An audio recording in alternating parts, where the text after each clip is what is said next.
Nous fêtons les 3 semaines d'existence en tant que podcast, mais aussi 3 semaines de confinement dans nos intérieurs douillés, pour ceux qui, comme nous, ont cette chance de passer ce moment dans de bonnes conditions, sans avoir à affronter la maladie sur le terrain ou dans nos organismes, en espérant qu'à l'instar de Koh-Lanta, nous sortirons rapidement de ce mauvais pas avec l'immunité.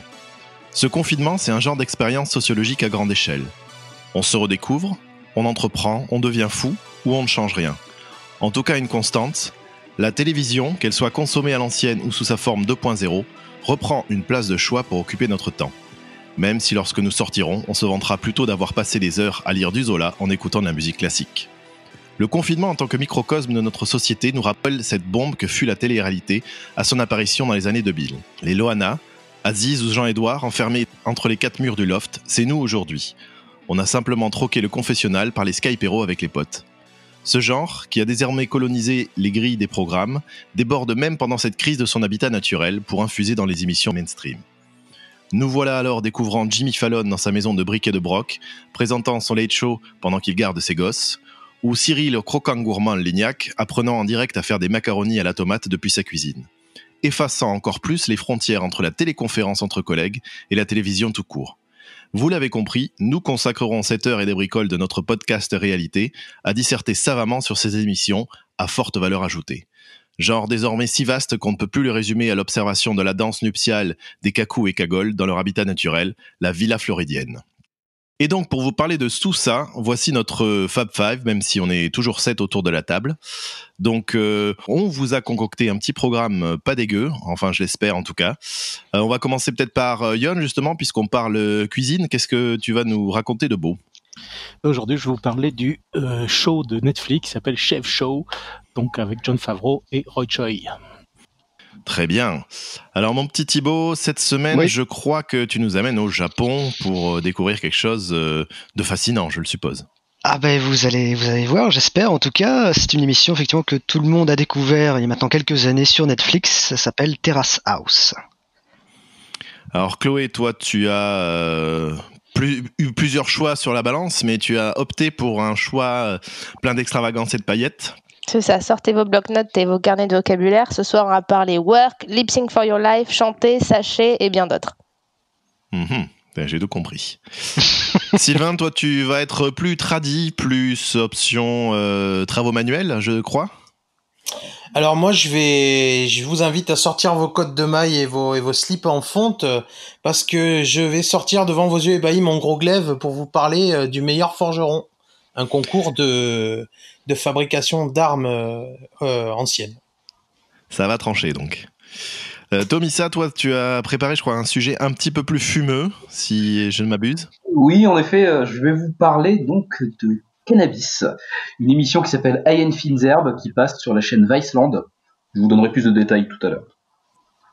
Très bien.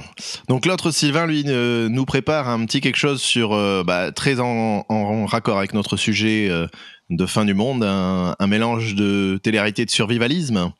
C'est ça, moi je vais vous parler de confinement, puisque c'est de circonstances, mais aussi de zombies qui courent vite, de satire sociale et de Maison des secrets version UK.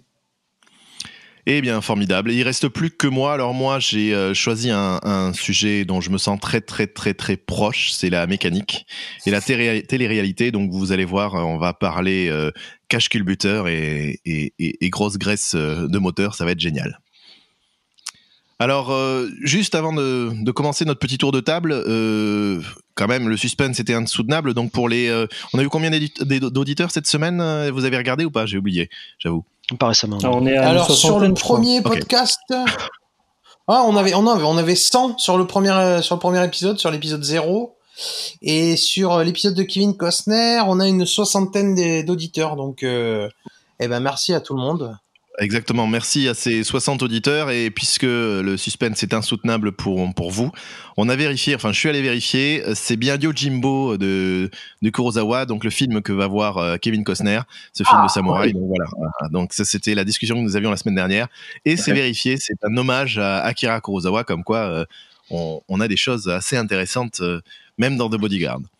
Alors écoutez, on va peut-être s'y mettre directement. Donc premier arrivé, premier servi. Donc c'est Yon. On te laisse nous narrer les aventures de ces chefs à l'état sauvage. we all come together for a meal. You appreciate it because it doesn't happen all the time. Hey, Tom, that looks like your first oyster right there. That one right there, that particular one? And you just slurp it down. Yeah. Oh, really good.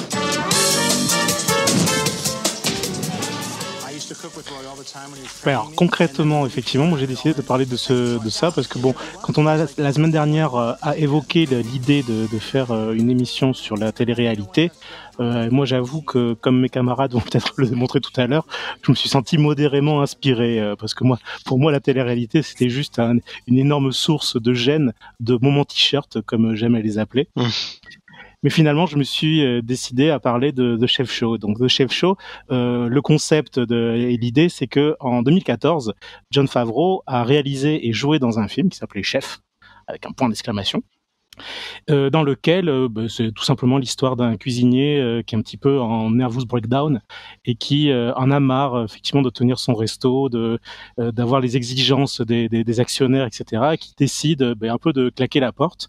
Il part avec son fils dans un food truck et il traverse les États-Unis et il renoue avec son fils au fil du voyage et il réapprend à aimer la cuisine simple, la cuisine abordable pour tous. Et ce qui est intéressant, c'est que du coup, pour faire le film, forcément, lui, il devait cuisiner un petit peu, mais pas tant que ça. Il a été formé par un chef qui était consultant et qui, du coup, lui a appris tout ce qu'on voit, toutes les recettes et toutes les techniques qu'on voit dans le film, qui s'appelle Roy Choi. Et donc d'origine coréenne, mais élevé de toute sa vie à Los Angeles. Il a fait la fameuse école culinaire qui s'appelle la CIA. Bon, ça s'invente pas, pour Culinary Institute of America. Et donc du coup, le Roy Choi en question est un des pionniers du food truck gastronomique tel qu'on le connaît maintenant. C'est-à-dire tous les food trucks qui se la pètent un tout petit peu avec des produits un peu de qualité, etc., etc. Mais il est un des pionniers de ce mouvement-là à l'origine. Et il est très très pote avec David Chiang, donc qui lui fait l'émission Netflix aussi qui s'appelle Ugly Delicious. Ugly Delicious, ouais. Et d'ailleurs, le David Chiang en question apparaît au moins dans 3 épisodes de la série, enfin de Chef Show, donc dont je vous parle aujourd'hui. Après, moi, ce qui m'intéressait aussi, c'est pour ça que j'ai voulu en parler, c'est que le fameux Jon Favreau en soi, c'est un mec que j'ai découvert, j'avoue, très humblement, parce qu'il était l'un des copains de Monica dans Friends. C'était le fameux millionnaire qui se mettait à faire du MMA, donc du coup dans Friends. C'est le cas pour tout le monde, je crois. On a tous découvert dans ce rôle un peu tout pourri où il nous faisait vaguement marrer. Exactement, oui. Après, il a toujours eu cette vocation parce que c'est quand même un bon gars qui doit faire quand même son 1m90, toujours un peu boudonnant ou en tout cas avec une bonne carrure. Et du coup, il a eu souvent tendance dans le cinéma à jouer les bons potes, les bons amis, etc., etc. Mais c'est quand même un mec qui, à l'origine, vient du cinéma indépendant américain. Il a fait des films un petit peu gore au début. Et après, on l'avait connu dans les fins des années 90, début 2000, dans le fameux film Very Bad Things, de Queen stripteaseuse qui se faisait tuer, et ça a tourné très très mal avec une bande de potes qui essayaient de couvrir le meurtre. Mais après, bon, ce qu'il faut savoir aussi, c'est que il a commencé très très tôt à écrire et à réaliser des films, et il est devenu un espèce de monument du blockbuster et du box-office actuel, parce qu'on lui doit les adaptations live du Livre de la Jungle du Roi Lion, mais il a fait aussi le premier, le deuxième Iron Man. Il joue un personnage dans les films Avengers, etc., parce qu'il est un personnage qu'il a créé pour à l'époque dans Iron Man aussi. Bon, voilà, il a quand même ce côté-là. Et puis bon, il a écrit et produit The Mandalorian, qui est un petit peu la série phénomène Star Wars du moment. Il a fait des voix dans Clone Wars. Il a quand même ce côté, cette dimension très très geek, très très actuelle, qui était intéressante aussi. Et après, bon, pour revenir à l'émission en elle-même, ce qui est sympa aussi, c'est que ça ressemble énormément à n'importe quelle émission culinaire, juste les gars qui vont de ville en ville, parce que bon, finalement, ils travaillent entre Los Angeles, San Francisco et Austin, et dans une première saison parce qu'il y a 3 saisons, on va dire, à l'émission. Dans la première saison, ils ont tendance principalement à refaire les recettes qu'on avait vues dans le film en 2014. Ils les refont du coup avec des invités, donc on a droit de voir Gwyneth Paltrow, on va voir Bill Burr. Après on a tout le côté Marvel aussi, parce qu'il y a Kevin Feige, les frères Russo, Tom Holland et Robert Downey Jr. qui sont dans une émission aussi. Et après moi, celles qui m'ont le plus fasciné de ces émissions-là, c'est à un moment donné, ils sont reçus dans le ranch de Robert Rodriguez à Austin. Et Robert Rodriguez s'avère, comme on l'avait découvert un peu dans son cinéma, un touche-à-tout. Parce que dans son cinéma, il était déjà à la photographie, à la musique, à la réalisation, à l'écriture. Il jouait parfois dans les films. Il a fait des tas de choses. Et là, en l'occurrence, il fabrique sa propre pizza. Il fait sa propre pâte à pizza. Il a un four chez lui. Enfin, moi, j'ai encore découvert de multiples talents à Robert Rodriguez. Et l'autre émission qui m'a fasciné aussi, c'est celle avec Sam Raimi. Alors moi, ce qui je trouvais marrant aussi, c'est que Sam Raimi, c'est pareil, c'est le mec qui vient du cinéma un peu gore, un peu B et indépendant américain, et qui au final a fait après des gros blockbusters, dont les deux fameuses séances géniales de Spider-Man qu'on a vu dans les années 2000. Et Sam Raimi, du coup, dans l'émission dans laquelle il est invité, ils vont fabriquer du pain maison avec lui et avec des produits de son jardin à lui, des produits du jardin de Sam Raimi. Ils vont fabriquer aussi des pâtes avec des petits légumes, etc. Et j'ai trouvé ça génial. C'était un des premiers épisodes que j'ai vu, de voir Sam Raimi, que je connaissais finalement assez peu en tant que personne. Je connaissais son cinéma un peu comme tout le monde. Et donc du coup, de découvrir ça, je trouve ça très très intéressant. Après, l'émission ressemble beaucoup à du name dropping, parce que finalement, ils passent leur temps à parler un peu de cinéma, à parler de choses qu'ils ont vues dans des films, etc. Et la boucle est bouclée quand un des invités qu'on voit à plusieurs reprises, c'est du coup un gars qui s'appelle Dave qui tient l'émission Binging with Babish, où c'est un mec qui s'est fait connaître sur YouTube en reproduisant des recettes et des choses qu'on voit dans des films. Et donc pour moi, c'était tout ce côté-là était intéressant. Et il y a aussi un épisode du coup au Skywalker Ranch où ils vont cuisiner du coup en essayant de faire des recettes façon Star Wars, mais finalement on se rend compte que dans Star Wars il n'y a pas beaucoup de choses culinaires à ressortir. Donc du coup, avec les légumes de George Lucas, ils vont faire quelques recettes plutôt intéressantes. Ouais. Est-ce que le mec qui s'appelle Dave, il fait des recettes à base de Gouda et des dames? Non, mais il aime beaucoup les dames. Ouais. J'espère que dans l'émission de Sam Raimi, ils ont fait un Evil Bread. Ils ont fait la blague en tout cas, ouais. Voilà, ils font la blague. Bon, ah oui, bien sûr. Ouais, bon. Non, parce que sinon, je suis surpris d'apprendre que Gwyneth Paltrow, elle mange. Moi, je pensais qu'elle se faisait des lavements de vagin, des trucs comme ça, et ça la nourrissait, mais visiblement, elle avale des choses aussi par la bouche. Au bout, parce que dans l'émission dans laquelle il est invité, ils vont cuisiner un plat qui s'appelle un pepper pot. Que de bons jeux de mots. Végétarien d'ailleurs, parce que elle est représentée d'ailleurs même pas comme actrice. Quand il la crédite quand elle la présente, etc., il la présente comme la fondatrice de l'entreprise qui s'appelle Goop, qui est donc une espèce de truc de lifestyle qu'elle a fondé. Il y a une petite polémique d'ailleurs là-dessus, parce que il y a des fois ils tiennent des propos à la limite sectaires, mais donc du coup voilà, ils font un truc végétarien pour elle et qui s'appelle le Pepper Pot. Et c'est sur Netflix, c'est ça la série? Également, oui. D'accord. Ouais, bah, c'est parce qu'en parlant justement de Gwyneth, elle a sorti une télé-réalité justement, comme tu disais, qui fait énormément de débats, qui s'appelle Goop Lab ou un truc comme ça. Ouais. Mais bon, moi, j'ai pas osé regarder ça. Ça a l'air vraiment très très horrible. Quelqu'un a regardé ou pas? Du tout, non. Non, personne n'a envie de s'infliger ça, c'est normal. Oui. Ouais, faut quand même en vouloir. Bien, mais merci pour ce tour assez appétissant. Moi, c'est vrai que tu parlais de David Chan, il y a Ugly Delicious qui est vraiment très cool et qui revisite l'histoire de la cuisine, mais à travers des plats emblématiques. Et bon, à travers aussi le Melting Pot qui est justement les États-Unis, parce que lui, il est d'origine coréenne, il va avoir des gens un peu de partout. Et ça donne vraiment envie de bouffer plein de trucs. Faut pas le regarder quand on a faim, parce qu'on aura encore plus faim derrière. Mais les émissions de cuisine, c'est vrai que c'est quelque chose qui se regarde plutôt bien. Et on est, on en parlait la semaine dernière, on est presque à la limite de la télé-réalité, on est plus sur du docu-fiction, quoi, quelque part.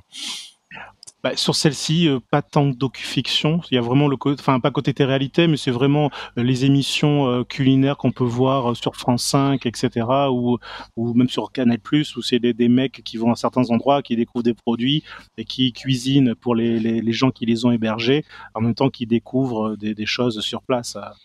Donc oui, ça reste on va dire, je dirais plus une émission culinaire qu'une émission de télé-réalité, oui.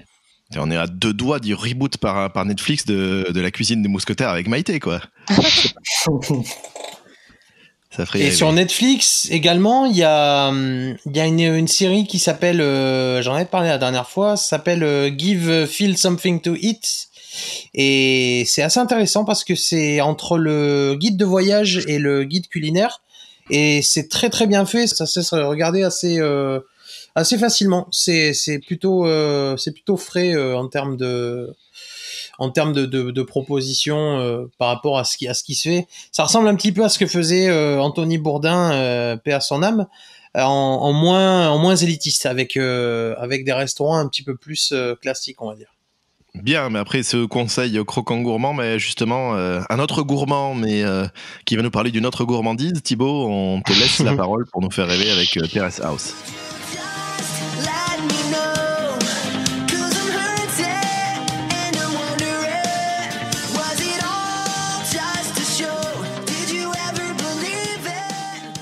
Oui, alors Terrace House, c'est un programme de télé-réalité japonais. Alors là, on est vraiment dans la télé-réalité comme on le perçoit beaucoup aujourd'hui.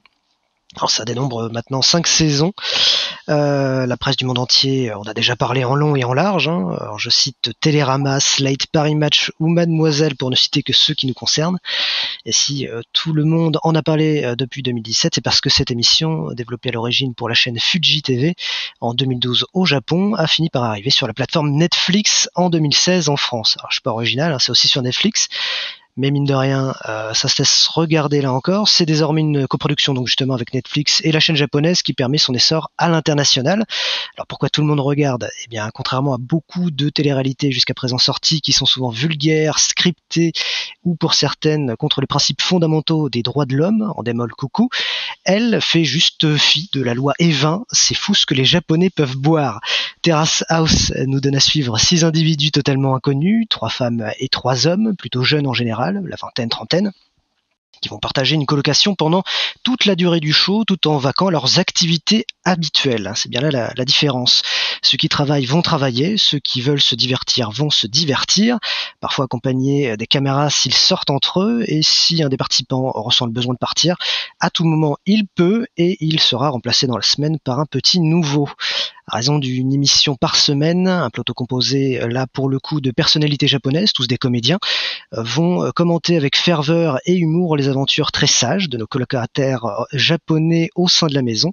Alors si j'emploie le mot sage, ce n'est pas pour rien, puisque globalement, ce qui a gagné le cœur des spectateurs, c'est la sensation très agréable de calme et de franche camaraderie qui se dégage de l'émission. Ici, pas d'excentricité, le japonais, plutôt de nature pondérée, donne à voir un quotidien fait de discussions triviales autour de la vie courante, parfois de quelques disputes toujours très cordiales, mais aussi des amours naissants, puisque ce qui fait un peu le sel de ce show, en plus des présentateurs souvent drôles, c'est que la plupart des individus sont sélectionnés pour être célibataires et pour rechercher l'amour. Il faut savoir que le principe de colocation au Japon est encore très minoritaire, se loger à Tokyo reste cher, et la plupart des jeunes japonais vivent en moyenne encore très tard chez leurs parents, et seulement 2% de la population en 2012 des jeunes hommes et jeunes femmes cohabitent ensemble dans le même toit, ou sous le même toit plutôt. Pour le Japon, autant que pour les étrangers, Terrace House devient donc un laboratoire sociologique, et en tout cas pour moi fascinant, fait de bons sentiments et de leçons de vie avec des personnes souvent attachantes. Alors, les 4 dernières saisons sont sur Netflix et la dernière est encore en cours. Elle devait se terminer pour les JO, mais bon là ça se goupille mal. Les nouveaux épisodes au moment où on enregistre ce podcast arrivent mardi et donc seront donc normalement sortis au moment où je vous parle. Voilà pour Terrace House.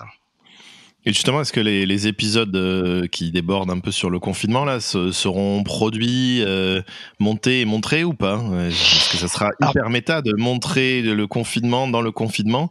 C'est vrai. Alors a priori à l'heure où je vous parle, puisqu'il y a encore des vidéos qui sont sorties sur la chaîne YouTube de l'émission il y a 5 jours, j'imagine que l'émission est encore en cours. Après, le problème avec la participation de Netflix dans la production, c'est qu'ils sortent les épisodes par lot.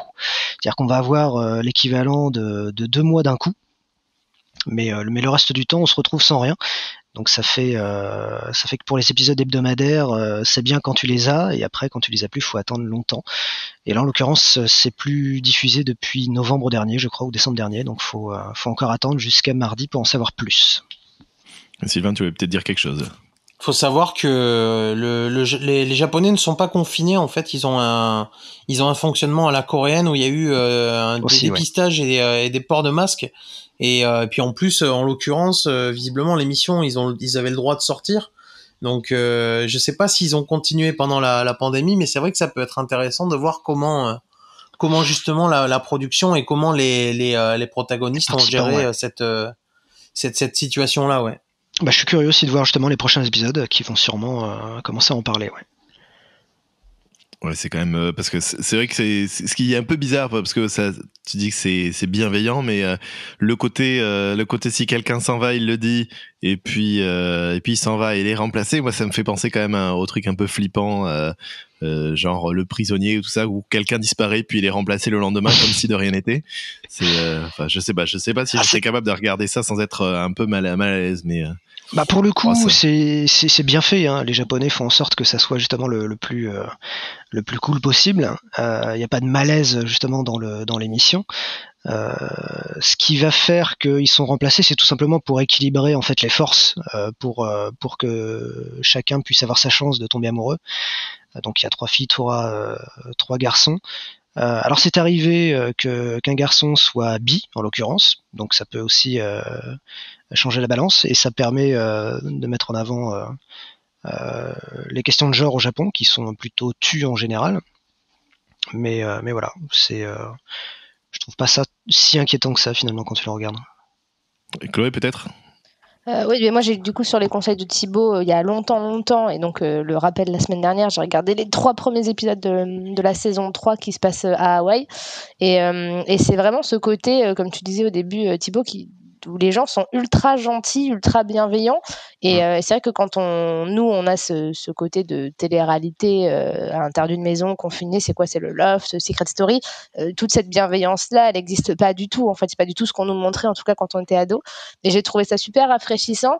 Et en même temps, un peu chiant. J'attendais pas du graveleux ou quoi que ce soit, mais en fait, voilà, il se passe pas grand-chose. C'est vraiment une espèce de fenêtre sur la vie des gens, mais la vie normale où ils font leurs courses, et puis voilà, on dirait presque un soap opéra japonais ou un drama coréen, mais où il y aurait pas d'histoire de fond, quoi. Donc ça m'a fait un peu bizarre, mais le côté commentateur, donc des 4 ou 5 comédiens là qui s'en donnent à cœur joie derrière, c'est vachement sympa parce que ça rehausse le ton, ça donne vachement plus d'humour et de second degré sur ce qui se passe, puisque c'est pas vide, mais c'est plutôt tranquille. En tout cas, bon, j'ai vu que 3 épisodes, donc c'est le tout début. Mais ça fait un peu ce côté, de commentateurs de catch qui en font des caisses en fait par-dessus un truc qui est un peu plat et un peu attendu, quoi. C'était un peu kawaii à Hawaï alors si on... Un peu, ouais. Bien, mais puisque on en reste là, je redonne la parole tout de suite à Chloé alors qui va nous parler de quelque chose qu'on pourrait qualifier d'extravagant. C'est ça, d'extravagant, ça dépend, mais au moins de fun, quoi. Du coup, en préparant ce podcast, je me suis aperçue que j'avais vu moi beaucoup d'émissions de télé-réalité, genre bien plus que ce que je pensais, et finalement c'était pas, je me suis pas sentie honteuse, mais je me suis rendu compte que ce que j'aimais surtout c'était les télé-réalités de compète en fait, et même si dans le tas je regarde des choses comme Queer Eye parce que c'est fantastique, ou Lego Masters parce que j'adore les Lego, aujourd'hui ce dont je vais vous parler c'est RuPaul's Drag Race. Donc si pendant ce confinement vous avez besoin de mettre des paillettes dans votre vie, c'est l'émission qu'il vous faut, parce que des paillettes il y en a à foison dedans.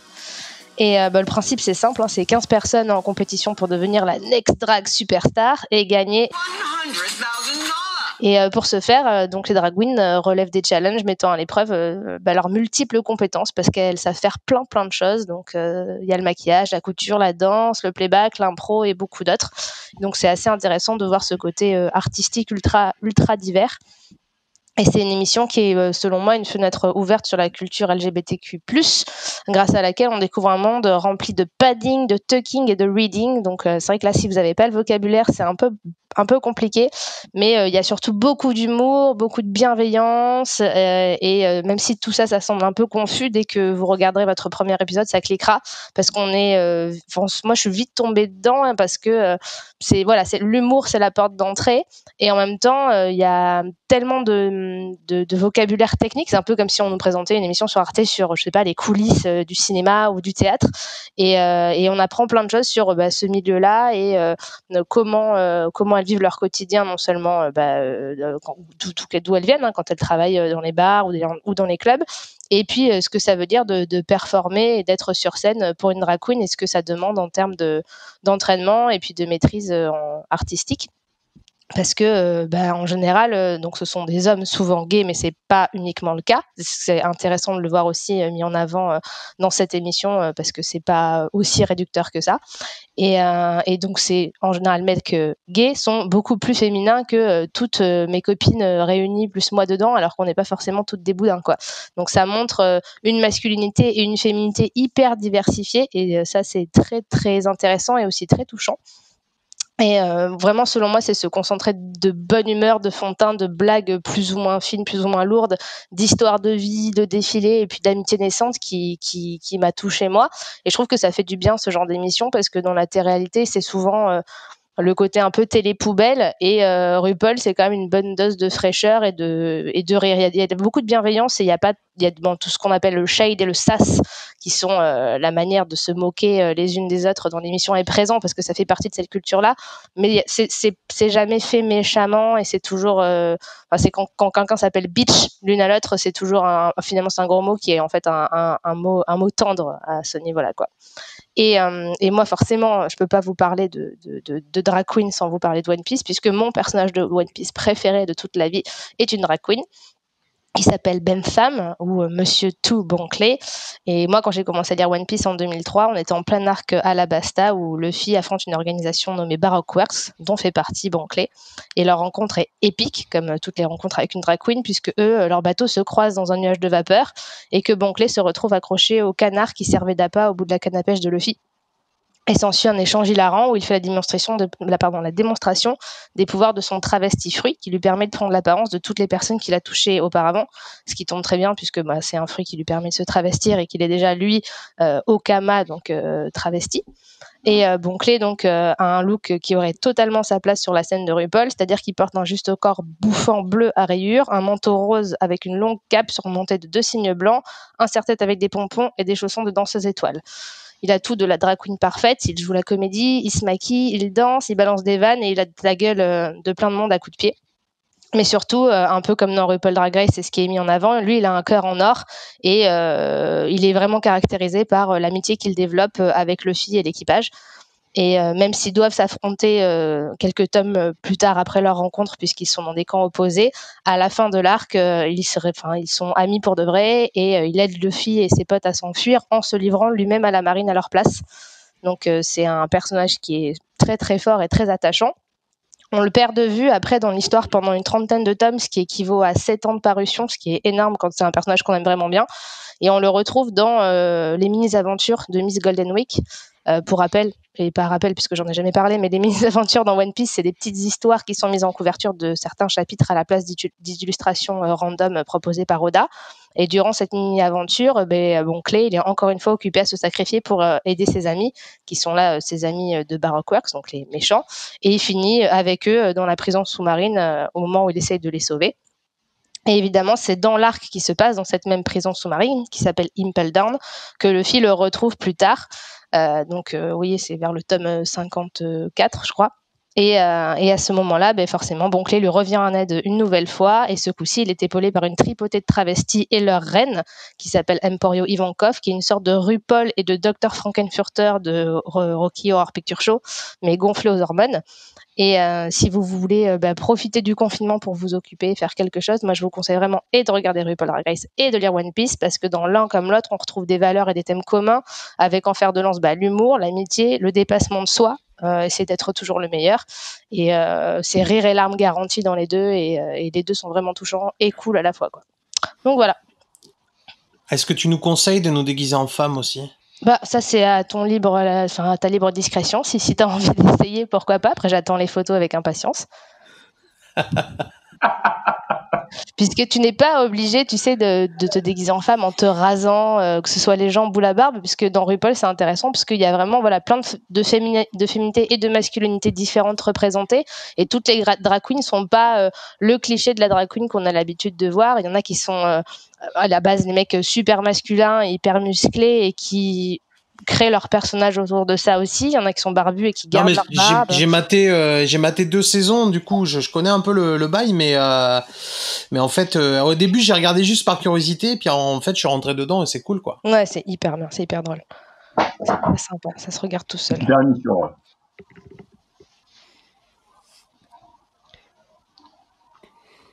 On a perdu Gaël. Gaël, il est parti bouffer. Gaël, il est parti bouffer des chips. J'ai oublié d'appuyer sur le bouton. Voilà. Donc je disais que c'est effectivement quelque chose qui, bon, je sais pas si je serais capable de voir tout ce déluge de couleurs et de folie. Des fois, ça me fatigue un peu, ce genre de choses. Mais quand même, je suis curieux maintenant. Regarde plutôt Terrace House, du coup. C'est l'antagoniste. Ouais, c'est peut-être l'inverse. Après, ça me rappelle un peu le film là, donc parce qu'on a parlé de Dolly Parton la semaine dernière. Donc il y a un film qui est sorti dont j'ai bien entendu oublié le nom. Je crois que c'était toi, Yon, qui nous l'avait conseillé sur Netflix, où une jeune femme en surpoids se présente à un concours de beauté, qui est fan de Dolly, elle est fan de Dolly Parton, et elle finit épaulée par des drag queens. Enfin, donc c'est un peu tout ça mélangé. Comment il s'appelle ? C'est Dumpling, c'est ça ? Dumpling. Ouais, c'est ça. Dumpling. Ouais. Voilà, avec Jennifer Aniston, Jon Favreau, Friends. Voilà, voilà, on est encore les rois des médias. Bien, eh bien, écoute, c'était très intéressant tout cela. On va peut-être passer à un moment plein de muscles et de sueur et de métal en fusion. Eh ben, écoutez, oui, y a plus grand chose à voir avec RuPaul Drag Race, puisque moi je vais vous parler de Forge in Fire, le meilleur forgeron, une série qui date de 2015 et qui a 7 saisons, allez savoir pourquoi. À la base, c'est une série de History Channel et qui passe en France sur Planète Plus. Donc affûtez vos lames, parce que on est sur un concours télévisé américain. J'ai sorti ma plus belle casquette de routier et vidé quelques chargeurs de fusil mitrailleur sur une tornade, parce que c'est vraiment un show spécial gros bof du Kentucky. Donc là, on pourra mettre l'illustration sonore. Donc le principe de l'émission est assez simple et en soi plutôt intéressant. Chaque semaine, 4 forgerons composés de professionnels et d'amateurs chevronnés viennent s'affronter sur un thème imposé en 3 ou 4 heures sur la confection d'armes, donc des armes blanches. Un genre de Top Chef, mais là, ce sont les couteaux qui sont fabriqués. Tous les participants sont des clichés absolus, des gros rednecks qui adorent les couteaux de chasse, les glaives, et on sait pas trop pourquoi. Donc il y a du gros bide à bière, il y a de la moustache, il y a des tatouages bizarres. Et au milieu, il y a certains candidats qui surnagent un peu. Donc il y a un peu des geeks, donc des mecs qui ont regardé des tutos sur YouTube pour fabriquer des lames et qui se sont mis à faire ça et qui participent à l'émission. Il y a aussi des mecs que tu sens un peu survivalistes, quoi, ils arrivent en tout camouflé et ils se disent moi je vais survivre parce que je saurais fabriquer un harpon quand on sera dans le monde de Waterworld. Et alors il y a mon préféré, c'est David. Alors David, lui, bon, c'est dans un épisode de la première saison. J'ai maté des épisodes d'un peu toutes les saisons, voir si ça a changé, mais bon, ça change pas beaucoup. Et alors David, lui, c'est un mec qui a fait ses études de forgeron au Japon, et il est resté bloqué au Japon en fait. Donc il est tout le temps habillé comme un maître forgeron japonais. Il justifie tous ses choix par la voie du budo, alors que c'est quand même un blanc de San Francisco. Donc c'est assez l'épisode avec David, il est quand même assez incroyable. C'est-à-dire que le mec écoute le métal et il dit oui, c'est comme ça que mon maître Takeshi m'a appris à faire quand j'ai fait mes. Enfin, il est insupportable, mais je l'aime bien parce qu'il est fort quand même. Donc le procédé de l'émission est toujours le même. On leur donne des barres de métaux bruts et ils doivent le travailler pour en faire une arme de leur choix. Et arrive ensuite mon moment préféré, ce qui m'a donné envie de regarder l'émission. Ça fait vraiment toute la saveur du programme, c'est les tests. Donc le jury, il y a 3 mecs dans le jury. Donc il y a un spécialiste de la forge, il y a un historien des armes et il y a un Philippin hyper déter. Donc ce mec il s'appelle Doug Marcaida, c'est un spécialiste en arts martiaux, il a été formateur militaire, donc c'est un spécialiste du maniement des armes blanches. Et en fait il invente des moyens pour tester la solidité et le tranchant des armes. Donc la plupart du temps, c'est défoncer des mannequins en gel balistique ou découper des carcasses de porc pendues par les pieds avec en musique derrière du gros heavy metal quoi. Donc quand vous voyez ça, c'est assez ouf, ça donne vraiment envie quoi.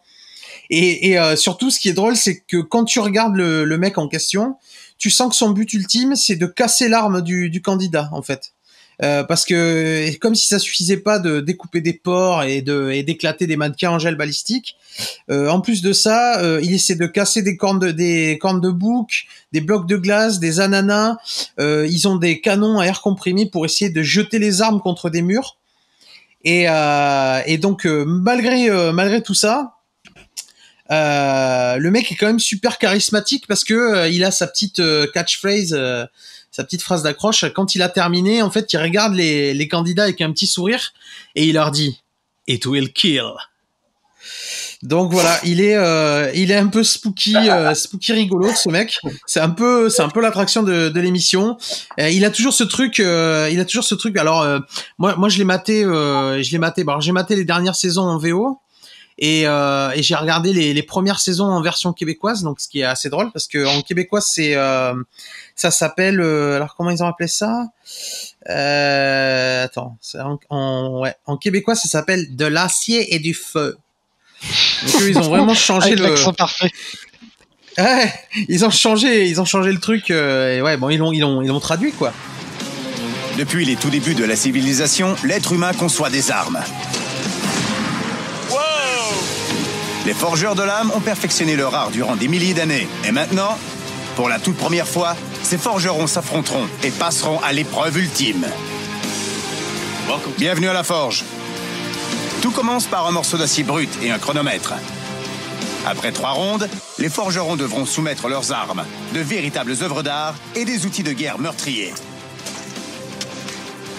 Elles devront survivre à une batterie de tests ainsi qu'à et du coup le doubleur qui double Doug Marcaida, il dit regardez avec quelle facilité le mannequin a été éventré. Le mec, voilà, c'est vraiment des trucs. Donc bon, lui vraiment c'est le phénomène de l'émission. C'est un peu mon chouchou quoi. Malgré tout ça, on apprend plein de choses sur le métier de forgeron, qui forcément n'est pas un métier très répandu quoi. Et moi, j'avoue que j'ai vraiment pris plaisir à regarder parce qu'on apprend plein de choses, sachant que j'avais quand même à mon actif l'intégralité de Envers et contre tous. Le télécrochet Netflix où s'affrontaient des souffleurs de verre, puisque si vous avez écouté les podcasts précédents, vous connaissez ma passion pour le soufflage de verre, quoi. Et Yon, tu voulais réagir peut-être ? Oui, en fait, ce que tu racontes, ça me fait penser aussi à une émission sur YouTube qui s'appelle Man at Arts. J'allais en parler, ouais. Des gars qui forgent que des armes tirées de jeux vidéo, de films ou de séries. Et c'était déjà super impressionnant. J'ai vu des vidéos. Ouais, j'avais vu des vidéos de ça, mais je les ai vues après avoir vu les Forged in Fire. Mais vraiment, l'émission, elle se concentre énormément sur le travail du métal. Ils expliquent comment travailler l'acier de Damas, comment créer des motifs dans l'acier. Enfin, c'est vraiment, si on s'intéresse au truc, c'est complet, quoi, en fait.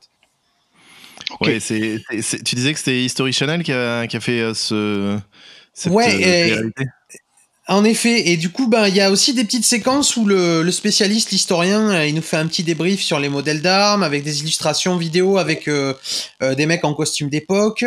Moi, je trouvais ça assez intéressant. Ils expliquaient voilà pourquoi, je sais pas moi, dans telle guerre, ils ont utilisé telles armes parce que les adversaires portaient telle armure. C'est assez cool, quoi. C'est bon, c'est assez léger, ça cultive un petit peu, c'est pas si mauvais que ça.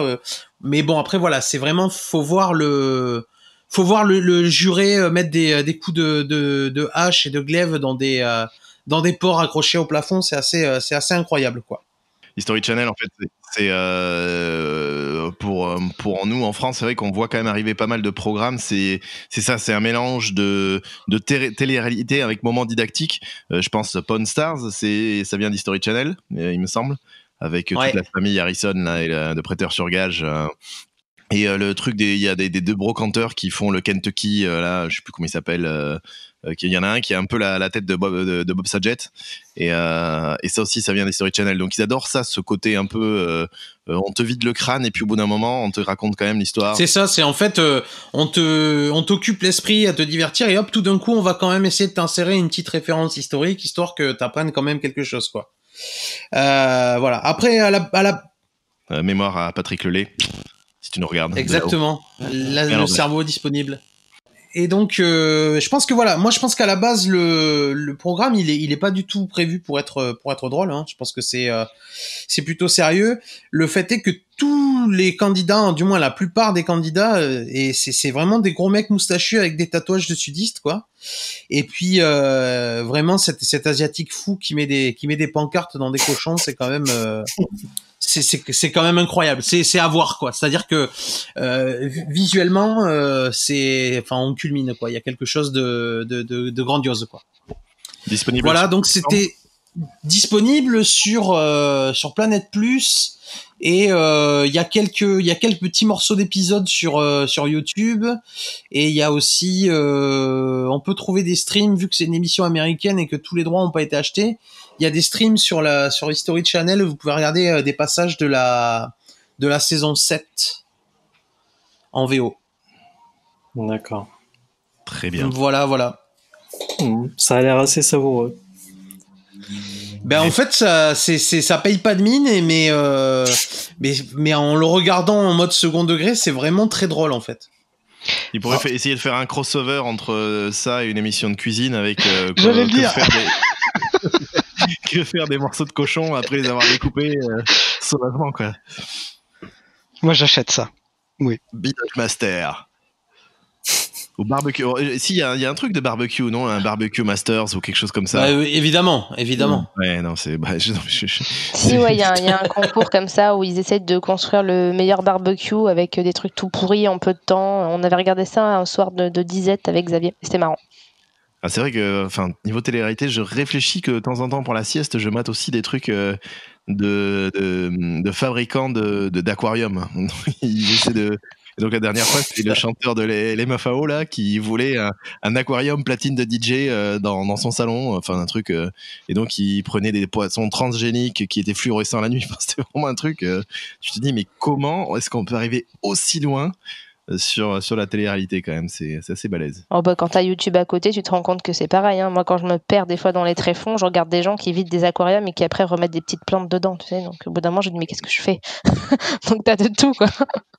Les presses hydrauliques, les mecs. Si vous avez jamais maté pendant, au début, t'en regardes une et tu te dis ouais, ils écrasent vraiment une bouteille de chantilly dans une presse hydraulique. et puis 2 heures après, t'es là et tu te dis ça va faire comment quand il va mettre l'annuaire dedans? Mais c'est génial, ça, les trucs de presse hydraulique. T'as ça et ça s'appelle le truc où il y a les mecs qui coupent des trucs en deux pour voir comment c'est fait à l'intérieur. Mais oui, non, mais où le mec a un blender et est-ce que ça va passer au blender, quoi. Putain, sans déconner, quoi. T'imagines, il te reste 2 heures à vivre et tu te dis, et si je regardais des trucs de presse hydraulique? Et ça peut remplacer la méditation, tu sais. Aujourd'hui, on recherche des choses pour que son esprit s'évade, donc ça peut marcher. Mais regardez un best-of des tests d'armes de Forge in Fire, là, vous allez voir Doug Marcaida en train de en train de foutre des méga pancartes à des cochons et puis à des. Alors les mannequins en gel balistique, c'est assez incroyable. C'est vraiment, mais c'est bien fait parce que dedans il y a les os et les organes. Donc le mec il t'explique après, il dit, voyez là on a perforé la rate, là on lui a déchiré un poumon parce qu'on a cassé 2 côtes. C'est super bien. Il va falloir que tu me mettes un petit lien pour un YouTube là-dessus. Il doit y avoir des extraits. Je vous mettrai le top 10 des top 10 des destructions de mannequins de Forged in Fire. Et puis ça, à mon avis, ça peut. Ça doit exister. Ça peut sauver des ménages, je pense. Hein. Très bien, bon, mais écoute, on regardera ça. Alors, si on veut avoir plus de sensations, on pourrait le regarder sous substance illicite, mais c'est interdit. Puis de toute façon, visiblement, les dealers sont aussi en rade dans ce que j'ai lu à cause du confinement. Donc, c'est la dèche. Mais par contre, il y a une émission qui en parle très bien, et c'est Tomissa qui va nous parler de cette émission.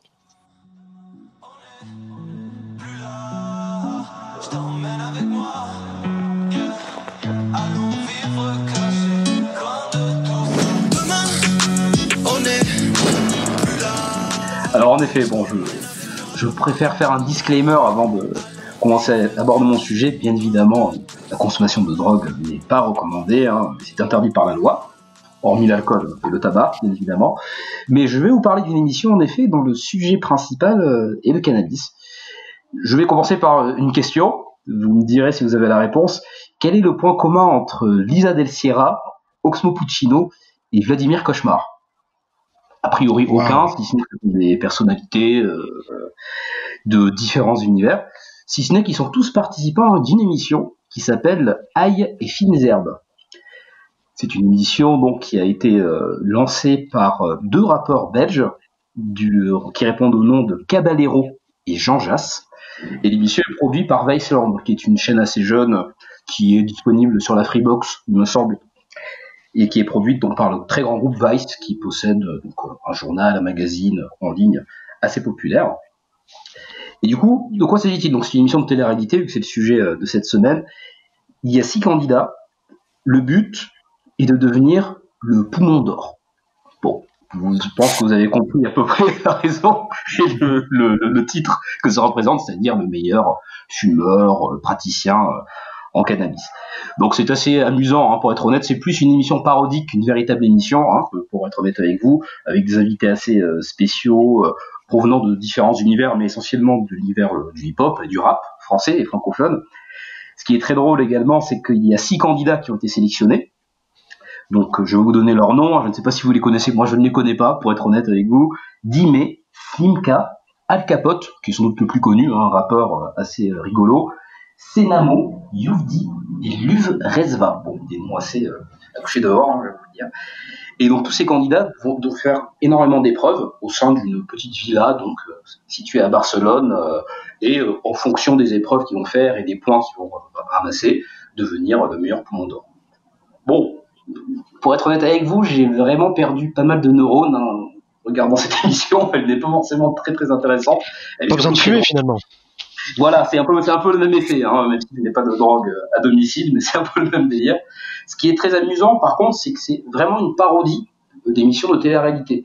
Finalement, cette émission, c'est un petit peu comme si on prenait Love Story ou Big Brother et qu'on mettait des rappeurs qui fument dedans. Donc c'est exactement le même principe, si ce n'est qu'il n'y a pas trop de relations interpersonnelles concernant les personnages principaux de la série, et qu'il y a des invités très régulièrement. Donc on retrouve, comme j'ai dit, Oxmo Puccino, mais il y a également donc Roméo Elvis, qui est assez connu, je crois, je ne le connais pas pour ma part. Nous avons également Big Flo et Oli et le Roi Enoch, particulièrement. Le Roi Enoch, je ne sais pas si vous le connaissez, c'est un rappeur qui a eu pas mal de succès sur Internet ces dernières années, notamment grâce au documentaire de Romain Gavras.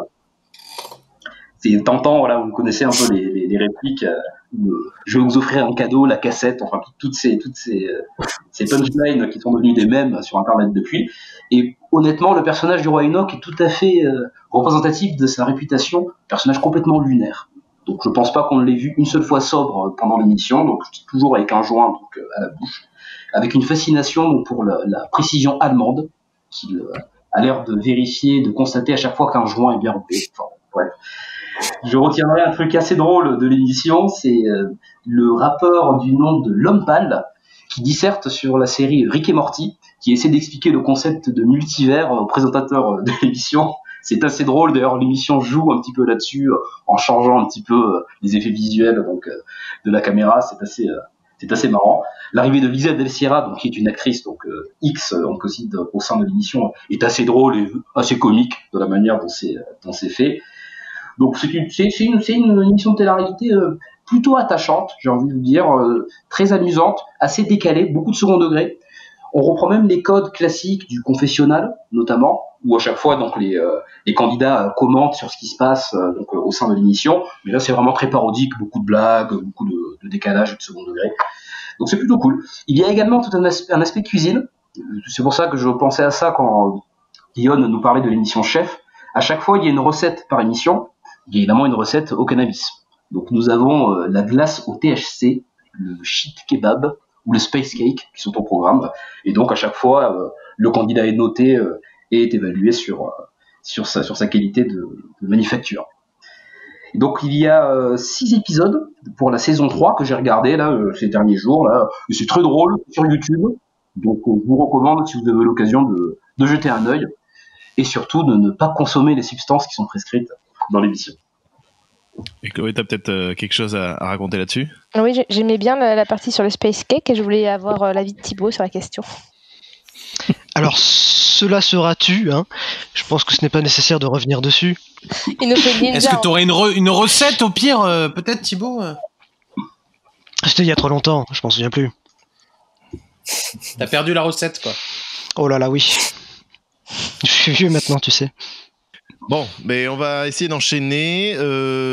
Écoutez, après ce sujet assez fumeux qui donne envie de manger des chips, Sylvain donc va nous parler de zombies et de confinement. Donc c'est à toi.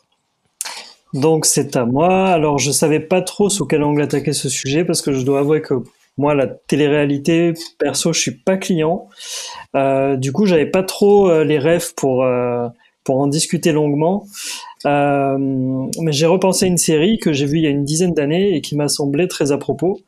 Il s'agit donc de Dead Set. Ici la voix. Mais qu'est-ce qui se passe ? Il se passe un truc bizarre. Je suis pas venue ici pour souffrir, ok ? J'ai l'impression que ça délire dehors. Comme une sorte d'épidémie. Les gens attrapent ces trucs. Ils changent. Ils veulent me tuer. C'est tout pour le moment. Donc Dead Set, c'est une mini-série anglaise sortie en 2008 qui est composée de 1 épisode de 45 minutes et 4 épisodes de 25. Donc c'est assez court. Créé par Charlie Brooker. Charlie Brooker, ce nom vous dit peut-être rien parce qu'il était pas très connu outre-Manche. C'est un journaliste, humoriste, scénariste, animateur télé, caricaturiste, enfin un bon couteau suisse quoi, qui est très célèbre là-bas pour son humour caustique et irrévérencieux. Il a officié notamment sur Channel 4, qui est un peu le Energy 12 anglais quoi. Il a écrit pour le Guardian, il a eu des récompenses pour des chroniques et des articles.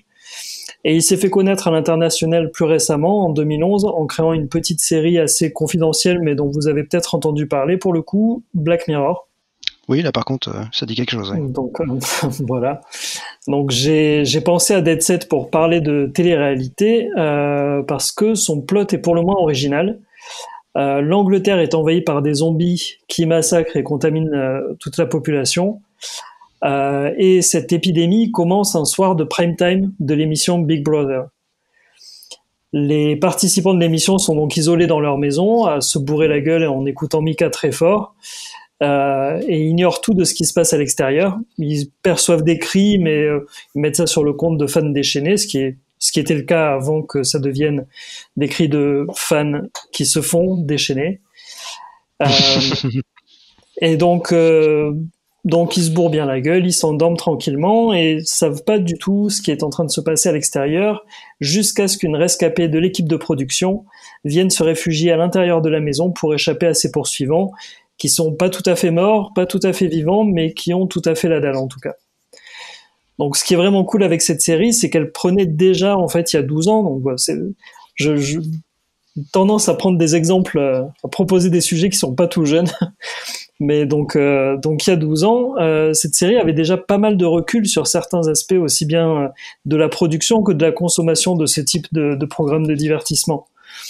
Les participants de l'émission sont représentés comme très stéréotypés, ce qui est souvent le cas, on a pu le voir, enfin dans la réalité, parfaitement ancrés dans leurs cases respectives de bimbo, de gros bras sans cervelle, de queer extravagant, ou encore le mec bizarre qu'il y a dans chaque édition de ce genre de programme, qui dit être là au second degré, qui pense être plus intelligent que tout le monde et qui essaye dans des discours interminables de réveiller les consciences des spectateurs sur la vacuité de ce genre de divertissement, mais qui au fond joue le jeu à fond comme tout le monde, quoi. Donc toute cette joyeuse bande se chamaille devant les caméras qui les suivent 24 heures sur 24. Mais quand ils réalisent que plus personne ne les regarde et qu'il est question de survie, les masques tombent, la performance s'arrête et les participants révèlent leur vrai visage, pour le meilleur pour certains ou pour le pire pour d'autres. Donc voilà, l'Angleterre est coutumière et bien connue pour sa trash TV. Des chaînes comme justement Channel 4 sont souvent à l'origine des programmes les plus dégradants, dégueulasses et insultants qu'on puisse imaginer, enfin qu'on puisse pas imaginer même d'ailleurs. C'est vraiment, je sais pas d'où ils sortent ça. Pêle-mêle récemment, Sexbox, où des gens se rencontrent sur un plateau télé, sont isolés dans une boîte sur le plateau où tout est filmé et ils y baisent tranquillement. Tout ça en direct. Naked Attraction, sorte de tournée-manège où on s'épargne les questionnaires et où on sélectionne directement son ou sa partenaire en voyant son pénis ou son vagin. Ça, c'est pareil, tout est montré, hein, c'est l'Angleterre dans toute sa grandeur. Un que j'aime beaucoup aussi, c'est Benefit Street, qui montre le quotidien de pauvres vivant des aides sociales dans des quartiers populaires. Et dont certains ça s'appelle un film de Ken Loach, ça, non? C'est ça, mais en mode télé-réalité, en fait. Donc c'est l'exploitation de la misère sociale. Et certains participants ont été menacés par des groupuscules d'extrême droite après le tournage parce qu'ils étaient accusés de profiter en fait de l'argent public. Donc voilà, on pourrait penser que c'est indécent, mais pas pour les Anglais. Et donc bien d'autres programmes de ce genre, hein, dont je citerai que les titres évocateurs, comme par exemple Tourette, Let Me Entertain You. Ça s'invente pas. Wow. Super Size versus Super Skinny, par exemple, où on fait vraiment littéralement en fait des comparaisons de la vie d'une bonne meuf et d'une meuf obèse. Genre voilà. Personne n'y avait pensé, ils l'ont fait, quoi. Ouais, j'ai lu dans un article très sérieux que Sexbox, apparemment, ça avait été repompé sur les élections présidentielles françaises, en fait, parce que tu t'isolais dans une boîte et après tu te faisais baiser pendant 5 ans. C'est ça. Ah, on peut voir l'affiliation, ouais. Ouais, ils ont rien inventé, finalement. Mais ça marche avec... J'appelle ça du plagiat, hein. Avec d'autres pays, ouais. Et le plagiat, c'est du vol. Le plagiat, c'est du vol, c'est ça. C'est pas bien de voler, vous voyez. Toi, t'aimes pas trop les voleurs et les fils de... Mais c'est vrai que les Anglais, parce que c'est marrant, parce que c'est une société, alors dans les Monty Python, ils faisaient tout le temps la vanne sur la frontal nudity, donc on était au début des années 70, mais depuis ils se sont mis rattrapés quand même. Ouais, carrément. Mais c'est marrant de voir, mais même, au Japon, il y a des programmes un peu tarés aussi, et pourtant c'est une société qui est très, très conservatrice, et en Angleterre, on a un peu ça aussi, quoi. Ça s'oppose, en fait, le conservatisme un peu de façade laisse place derrière à des trucs d'une cruauté parfois même genre vraiment écœurante, quoi. Et il y a évidemment une audience pour tout ce genre de programme. Donc, c'est vrai que ça pique la curiosité. La tourette, là, celui-là, il est quand même assez monstrueux. Rien que le titre. J'avoue que j'ai jamais vu, hein, mais le titre m'a tapé dans l'œil. Évidemment, c'est le premier truc que je fais après l'enregistrement de cette émission, c'est d'aller jeter un œil à Tourette. Let me entertain you. Ils sont vraiment quand même vraiment différents. Ils sont sur leur île, ces Anglais.